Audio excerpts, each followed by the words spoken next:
Commander Jera stood tall in the alien dining hall, her silver armor glowing under the lights. She was from the Valdar species, tall, proud, strong. Her people ruled through strength.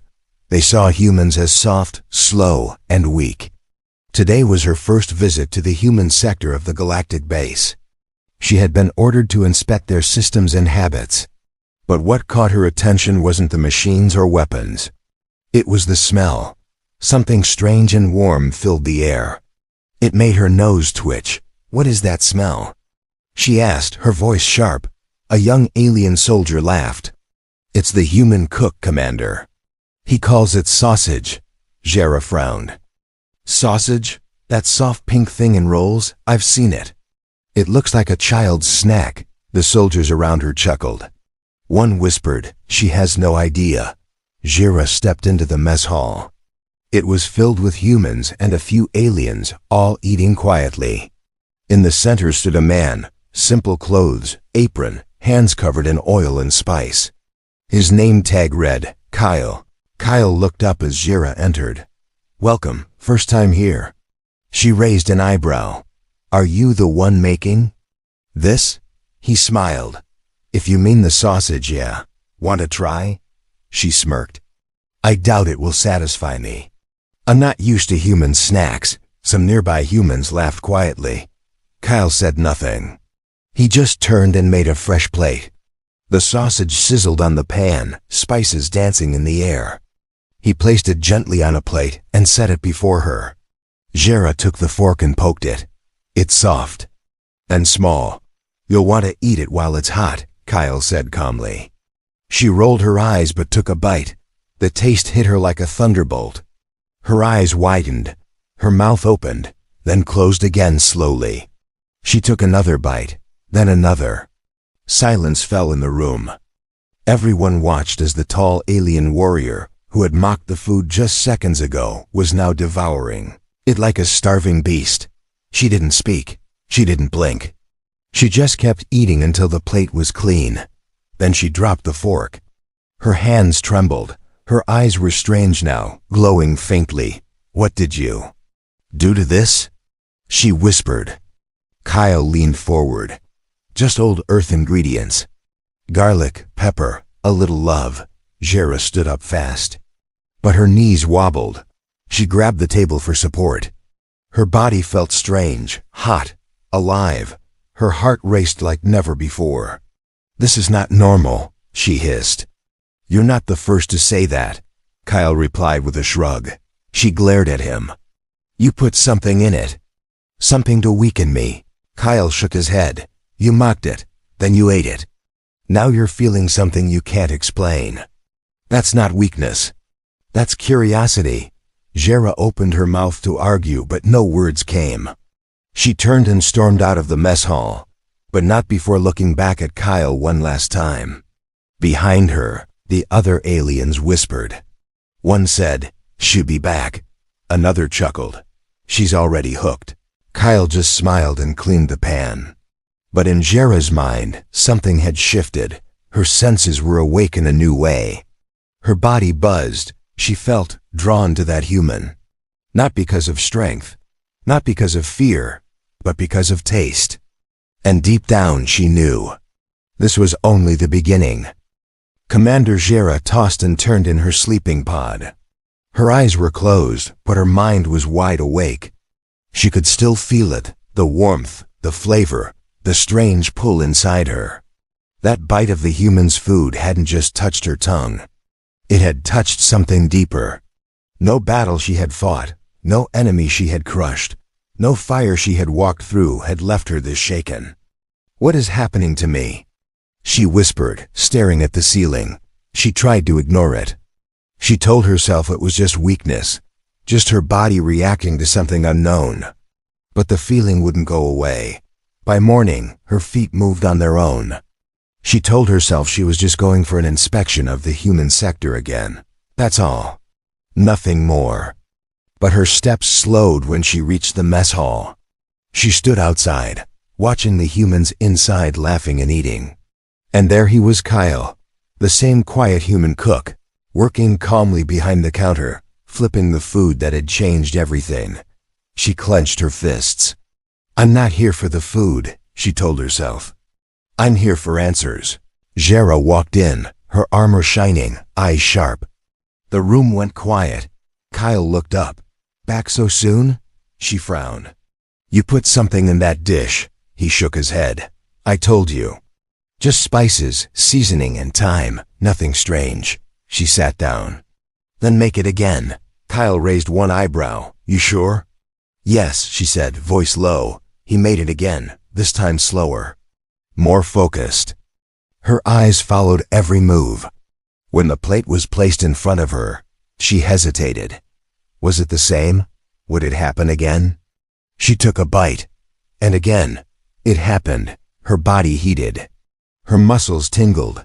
Her chest tightened, but in a strange way. Not pain, not fear, something different. She looked down at her hands. They trembled again. "What are you doing to me, human?" Kyle leaned in. "Maybe it's not about the food. Maybe it's you." Jera stood up fast. "What do you mean?" Kyle smiled. "You've never tasted anything like this because you've never allowed yourself to. You're used to battle rations, metal halls, cold victories. This is warmth. This is care." She stared at him. Care? No one had ever spoken to her like that. She left again, walking fast. But this time, she didn't go to her room. She went to the medical bay. Inside, machines scanned her body. A doctor, short, four-armed, and old, looked at her readings. "Strange," he muttered. "Your pulse is higher than normal. Hormone levels shifted. Nerve signals increased." "Am I sick?" she asked. He looked up. "No, you're stimulated. Like your body just experienced something new. Something it liked." Jera's face hardened. "It was just food." The doctor smiled. "Sometimes food is more than food, Commander." She left without another word. But her mind raced. Her body felt alive in a way she couldn't understand. Like her senses had been locked in chains her whole life. And now someone had turned the key. That night, she stood in front of the mirror. She took off her armor, layer by layer. For the first time in years, she looked at herself, not as a soldier, but as something else. She remembered Kyle's words, "Maybe it's you." She remembered the warmth of the food, the kindness in his voice. She had been raised to mock weakness, to see humans as fragile and simple. But Kyle wasn't simple. He was calm, focused, and dangerous in a way no blade could match. She looked down at her hands again. Were they trembling from the food? Or from the man who made it? The next morning, she returned again. This time she didn't speak. She just walked up to the counter. Kyle smiled. "No questions today?" he asked. She stared at him. "Just the same as yesterday." He handed her the plate. But before she took it, she whispered, "Why does this affect me? Why not others?" Kyle replied softly, "Because you were brave enough to taste it." She took the plate, sat down, and ate slowly. Each bite took her deeper into something new, something unknown. And as she finished the last bite, her heart whispered what her mind couldn't admit. She wanted more. But not just of the food. Jera woke up with a strange feeling in her chest. It was early morning. The stars were fading outside her window, and the galactic baselights had just flickered on. But something felt different. Her breathing was deeper. Her heartbeat was slower, but stronger. She stood up and stretched. Her joints cracked in a new way. Her body felt tighter, lighter, more balanced. She walked to the mirror and stared. Nothing obvious had changed. Her silver skin was still smooth. Her dark red eyes still sharp. But something was wrong with her reflection. Her pupils had a faint ring of brown in the center, human color. She blinked fast, rubbed her eyes, looked again. Still there. Jera backed away. "No. This can't be." She turned away from the mirror and grabbed her device. Medical bay. Full scan. Now. 2 hours later, she sat on the scanner bed. Cold lights flashed above her. The alien medic, Dr. Vale, stared at the screen. "Commander," he said slowly, "your vitals are strong, very strong. In fact, they're beyond normal." Jera narrowed her eyes. "Explain." "Your immune system has upgraded. Your muscles are denser. Your reflexes faster than Valdar standards." She stayed silent. He continued, "Also your DNA shows minor shifts." "What kind of shifts?" Vale gulped. "Something foreign is mixing in, but I don't detect toxins or infections. It's organic adaptation. Like your body is responding to something you've eaten or bonded with." Jera's hands clenched the sides of the table. "It's the human food," she whispered. Vale frowned. "Commander?" She stood up quickly. "This session is classified. Erase the scan. Now." "But now," Vale obeyed. Jera stormed out. That evening, she didn't go to the gym. She didn't go to the war training chamber. She didn't report to command. She went straight to the mess hall. Kyle was there, as always. This time, she didn't knock. She walked right in and stood at the counter. "You knew," she said. Kyle turned slowly, wiping his hands with a cloth. "Knew what?" "You knew your food would change me," he shrugged. "I knew it might. Some people are more open." Jera took a step forward. "I'm a warrior. I'm not supposed to be open. I'm supposed to resist." Kyle didn't flinch. "Then why do you keep coming back?" She looked away, then sat down. Kyle placed a plate in front of her, no words. Just sizzling heat, and that same powerful smell. She stared at it for a long moment, then picked up the fork. "I'm losing control," she said softly. "Maybe you're finding something new." She ate. Slowly. Each bite felt like it lit a fire inside her. But not pain, power. "I had a scan today," she whispered. "My DNA is changing." Kyle finally sat across from her. "My grandfather used to say," he began, "food is not just fuel, it's memory, it's soul. It speaks to the body and whispers to the heart." Jera's fork paused in midair. "Are you saying your food has a soul?" He smiled gently. "I'm saying it responds to the one eating it." She swallowed hard. "I don't want this," she said. "But your body does," he replied. She slammed the fork down. "You're dangerous, Kyle. I'm just a cook." "No, you're something else." She stood to leave but stopped at the door. Without turning back, she said, "I dreamed of running across Earth's lands last night. The grass, the wind, it felt real." Kyle said nothing. Jera added, "I've never been to Earth." Then she walked out. Later that night, she stared at her arm. A faint outline shimmered under the skin. It looked like human muscle structure, layered with Valdar strength, a hybrid. Her body was becoming something else, stronger, faster, wilder. She opened a secret cum channel. Her old mentor answered General Takor. "General," she said, "I may be compromised. I need guidance." "What's the situation?" "A human has changed me." "Without touching me." "Just with his food." There was a long pause. Then Kor said, "Leave the base. Do not speak to the human again. Report to the Moon Labs for full reset." "But, Jera," he said firmly, "humans are dangerous. They soften your spirit. Then they rewrite your nature. Leave now." She ended the call and stared at the mess hall door across the hall. Something inside her whispered, "You're not being rewritten. You're finally being understood." Jera stood at the edge of the training dome, staring at the holographic targets, but not seeing them. Her mind was somewhere else. Her fingers flexed without command. Her muscles moved too fast, too smooth. She wasn't just stronger. She was becoming something new. She hadn't eaten Kyle's food in 3 days. She was trying to stop, trying to obey her people's command, trying to stay Valdar, but every hour felt heavier. Every moment without that taste made her restless. Her skin itched. Her heart thumped louder. Her senses screamed. She felt hungry, but not for food. For something deeper. Suddenly, the door behind her opened with a sharp hiss. General Kor walked in, flanked by 2 armored guards. "Commander Jira," he said firmly. "Step forward." She turned slowly. "Sir, you were ordered to report to the Moon Labs. I needed more time." "There is no more time," he growled. "We have reason to believe your condition has spread." Jira's eyes narrowed. "Condition?" Tor raised a small tablet and tapped it.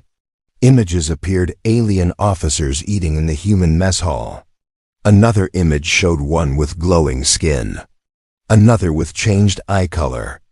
"Your visits to the human cook have started a wave," he said. "Your people are watching. They are afraid. I did not force them." "No, but you inspired them." "And that's worse." Jira took a step forward. "It's not a virus. It's not a weapon. It's a feeling. It's connection." Torres' eyes darkened. "That's exactly why it's dangerous." Meanwhile, Kyle stood in his kitchen, washing pans like always. The mess hall was quiet, too quiet. Then the doors burst open. A squad of alien soldiers stormed in. "By order of Command Council," one said, "you are under investigation for biological tampering." Kyle calmly set down his sponge. "Can I at least turn off the stove first?" The soldiers didn't laugh.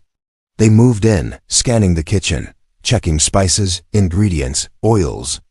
One guard sniffed a bowl and jerked back with a cough. "This smells alive," Kyle nodded. "Because it is. You admit it?" "I admit it's real food, with real emotion. Something you haven't tasted in centuries." Another soldier grabbed a vial. "This spice reacts to body heat. It's linked to neural pathways." Kyle looked at him. "Yeah, that's called flavor." The lead officer stepped forward. "Your meals are causing alien bodies to change, minds to bend, orders to be questioned." "I never forced anyone to eat," Kyle said. "Your food breaks discipline." "No," Kyle said. "It reveals who you really are." The room went silent. Just then, the door opened again. Jira stormed in, armor shining, eyes glowing faintly. "Step away from him," she commanded. The guards turned, hesitated. "He's a threat," the officer said. "He's a cook," Jira replied. "And you are making a mistake." One soldier aimed a scanner at her. It beeped fast. "Her DNA is unstable, changing. She's infected." Jira didn't flinch. "No, I'm evolving." One guard stepped closer, raising a containment pod. "Commander, stand down." But she grabbed the pod and crushed it in one hand. Gasps filled the room. "You think strength is in rules," she said quietly. "But strength is in choice." The soldiers didn't attack. They simply backed away. Jira turned to Kyle. "You okay?" He nodded. "I've seen worse. Once burned toast for a whole crew of pirates." She chuckled softly. For the first time in days she smiled, but then her cum buzzed. A private message. From Central Command. "If you do not return within 12 hours, you will be exiled from Valdar Military. Forever." She read the message twice, then deleted it. Kyle saw the worry in her eyes. "You'll lose everything." Jira looked at him. "I already lost myself once," she said. "Not again." That night, Jira stood on the roof of the galactic base. The stars looked different now. Closer, stronger, like her. She knew war was coming. Not with weapons, but with ideas. Old ways were cracking. And it had all started with one small plate of sausage. The central dome of the galactic base was crowded. Aliens of all ranks and species gathered around the giant holoscreen. Whispers filled the air. No one trained. No one moved. Everyone waited. Because something insane was about to happen. Commander Jira, daughter of the feared Valdar line, had just issued a public challenge to a human cook. Earlier that day, she walked into the center square of the base with her head held high. Her voice boomed through the cum system. "I challenge Kyle, the human chef, to a full-force consumption duel, one meal. One dish, made to break me." Gasps echoed through the base. A duel? For food? The Valdar usually challenged each other with blade or flame, but Jera had chosen heat of a different kind flavor. Inside the mess hall, Kyle was already preparing. He had heard the announcement. He didn't look scared. He looked focused. He opened old spice drawers, pulled out bottles sealed with wax. Ingredients from Earth, hidden and precious. 1 small pepper, 1 dark seed, 1 golden oil. Each had a story, each had a purpose. As he cooked, his hands moved like they were dancing. The air around him grew thick, warm, heavy with a scent that wrapped around the walls and crept through the vents. Outside, warriors sniffed the air. Some fell silent. Some began to sweat. "What is that?" one alien whispered. "It smells like—" "Home," said another, with tears in her eyes. Evening came. The duel was ready. A long table stood at the center of the base plaza. Lights focused down. 100 soldiers formed a wide circle. Drones hovered overhead, recording every second. Kyle walked in, calm. Jera followed, glowing faintly with inner fire. She sat down. He placed the plate in front of her. No words were spoken. The plate held a single long sausage seared golden brown, sliced with perfect precision. A special sauce shimmered on top, deep red and gold. Steam rose like a spirit. Jera picked up the fork. Her hand didn't shake, but her heart did. First bite, she froze. The crowd leaned in. Second bite. She inhaled sharply. Her body twitched. Third bite. Her eyes glowed brighter. Sweat rolled down her temples. Then, silence. She dropped the fork. Kyle stood still, waiting. Jera stood up. Her body pulsed with energy. The crowd held its breath. Then she screamed, not in pain, but in power. A bright glow exploded around her. Waves of golden light burst from her skin. Everyone fell back, shielding their eyes. When the glow faded, Jera stood taller, stronger, transformed. Her armor no longer fit. Her body had grown leaner, sharper. New muscle lines traced across her arms, human style. But her strength had doubled. She looked at Kyle. Her voice was steady now. "That meal satisfied me." Kyle smiled softly. "Told you." The crowd erupted, not in fear, but in cheers. Even Valdar's soldiers clapped. Some stepped forward, asking if they too could try. Jera raised her hand. "Only if you're ready to lose what you thought you were, and become what you truly are." The line to Kyle's kitchen doubled within minutes. Back in her quarters, Jera stared at herself again. This time she didn't panic. She smiled.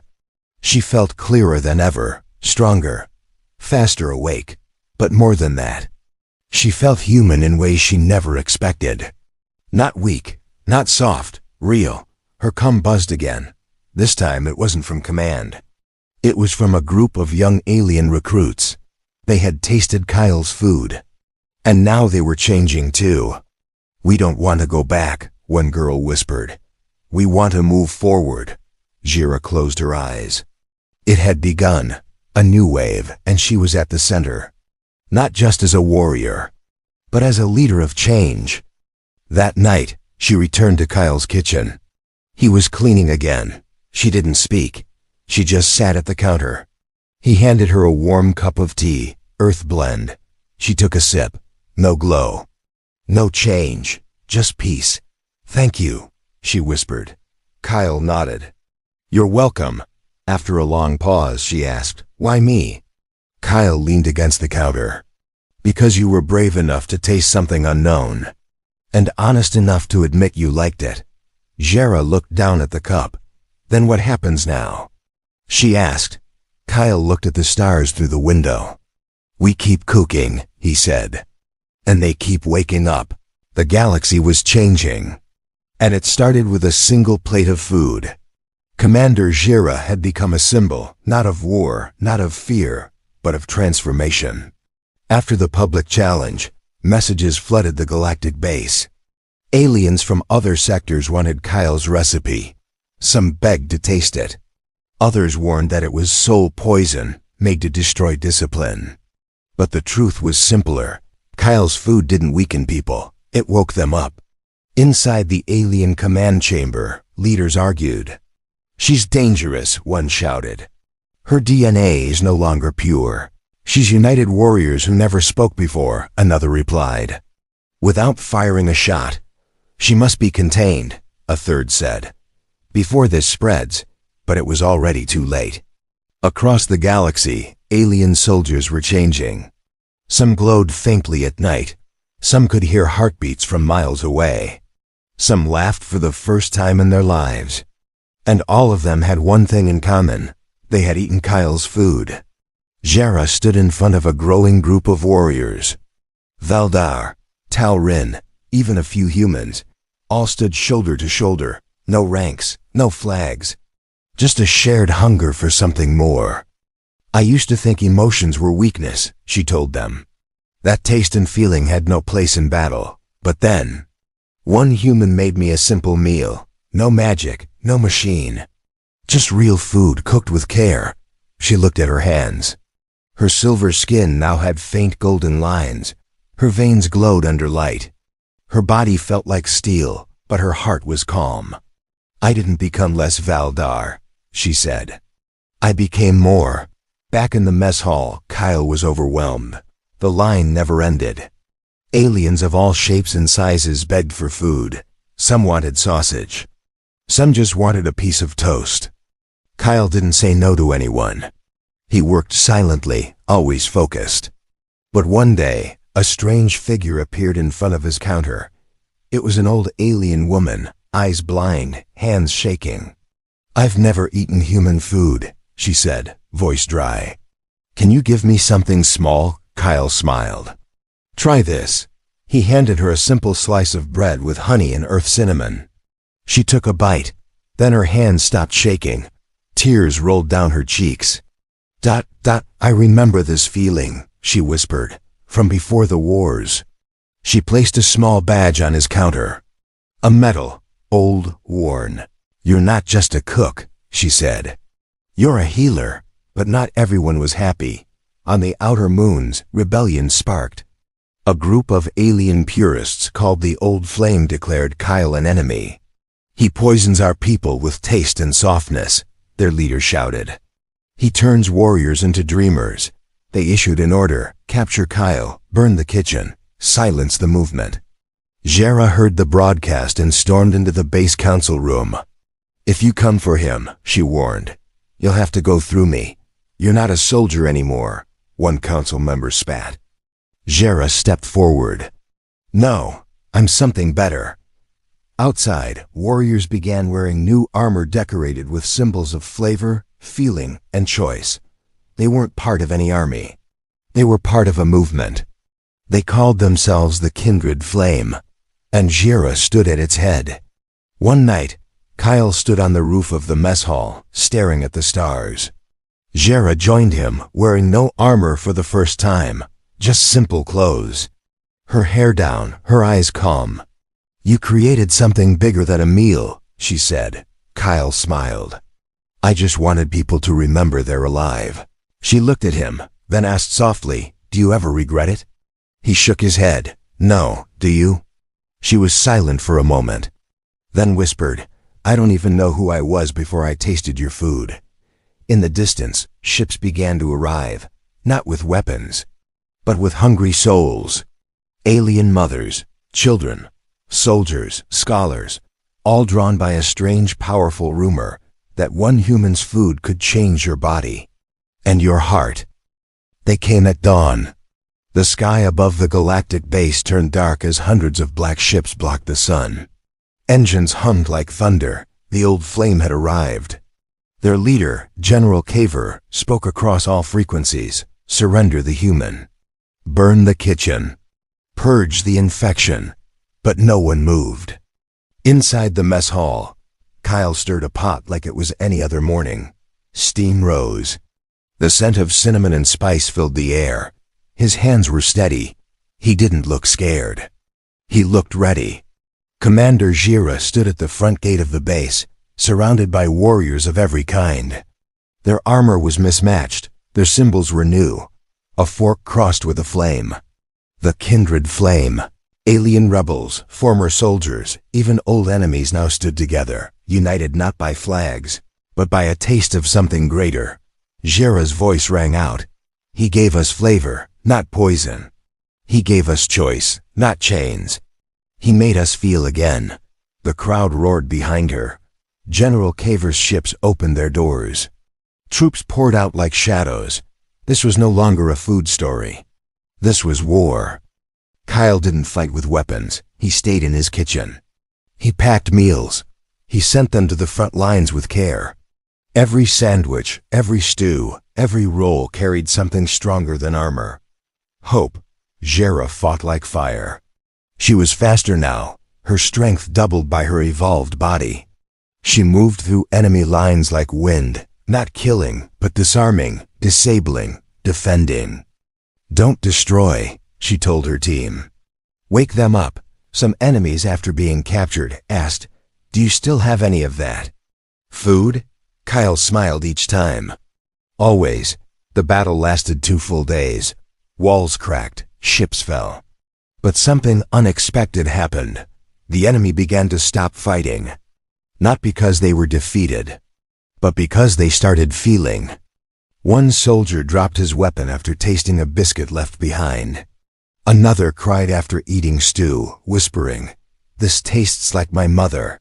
Jera stood in the middle of the battlefield, her sword lowered. Behind her, Kyle stood silently, carrying a tray of steaming bread, and in that moment, the war ended. Not by force, but by flavor. Later that night, the base was quiet again. Campfires flickered. Former enemies sat together, passing bowls, sharing bites, telling stories. Jera sat on a crate, still in her battle gear. Her face was tired, but her eyes were soft. Kyle handed her a cup. Hot chocolate, Earth style. "You did it," he said. "No," she replied, sipping slowly. "We did it." She looked up at the stars. "So what happens now?" she asked.